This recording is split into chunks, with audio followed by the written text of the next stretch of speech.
I give too much in relationships and I end up being exhausted. How can I get out of this? Now, I'll first tell you that immediately you finish watching this video, go and watch the video I made on how to set boundaries. That should be like the first video of this series. Yes, go and watch that next. So, in the meantime, let me answer your question. There are three adjustments you need to make when you are giving too much and you end up being exhausted.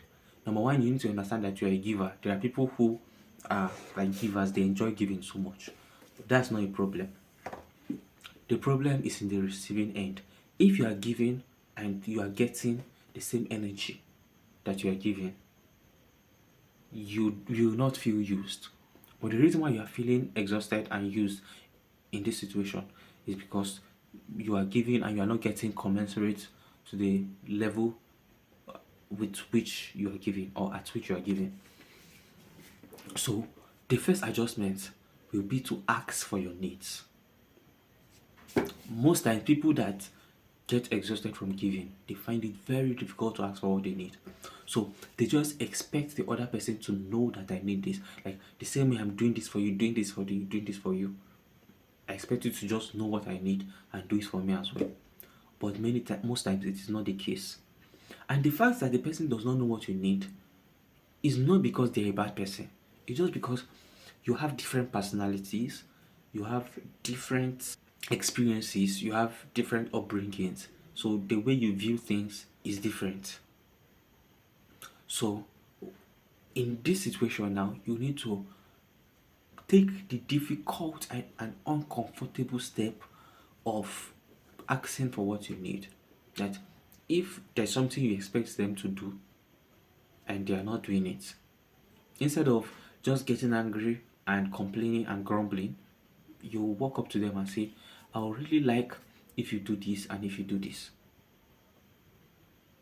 Like Jordan Peterson, I watched one video of Jordan Peterson where he was talking about the fact that if your husband is not buying you flowers, you might be saying it is not romantic if I ask him to buy me flowers. But at least if you ask him, you still end up getting flowers maybe once in a month than never getting flowers in your life. So asking for what you need might not be as exciting as when the other person just do it without you asking, but it is necessary in this situation. And if you even ask with time, they'll begin to identify the things you like. They might not just know what you like, they might not just know what you want, but you can guide them into discovering what you want. And sometimes in the future, they might not need you to even tell them before they do that thing. That's the first thing. Ask for what you need. The second adjustment will be for you to express your displeasure. Now, this is also something that givers find very difficult to do. That when the other person offends them, they will not speak up. They will just hold it within their heart and be like, no, this person is supposed not to do this to me. Despite how much good I've been to her, despite how much good I've been to him, they still ended up treating me like this. And if you don't express your displeasure, the likelihood of them doing it again is very high.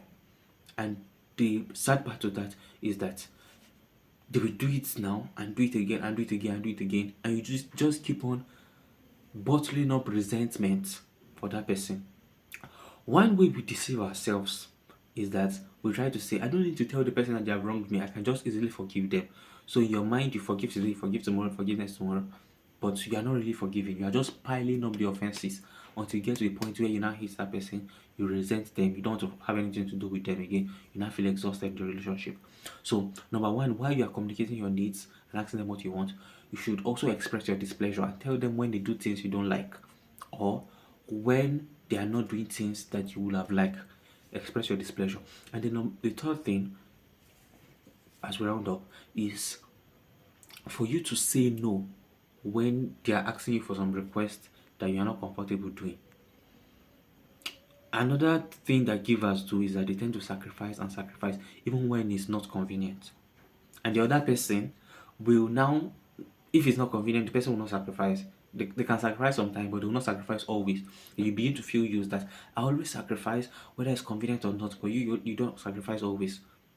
The problem is not with them, the problem is with you, that you are not saying no sometimes. You can't do everything a person wants. It is okay for you to say no and say, okay, I would have really loved to help you, but in this situation, I am busy doing something else. I will not be able to help you. And they will understand.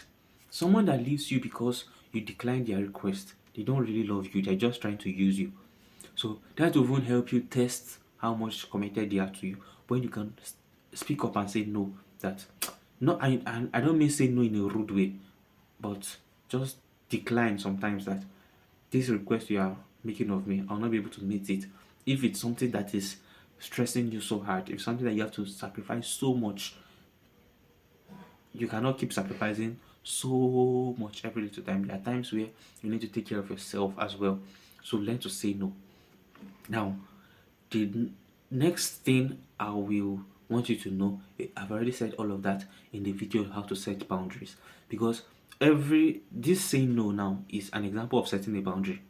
But if you don't learn how to set boundaries, it will not work. So go and watch the video where I answered how to set boundaries in relationships.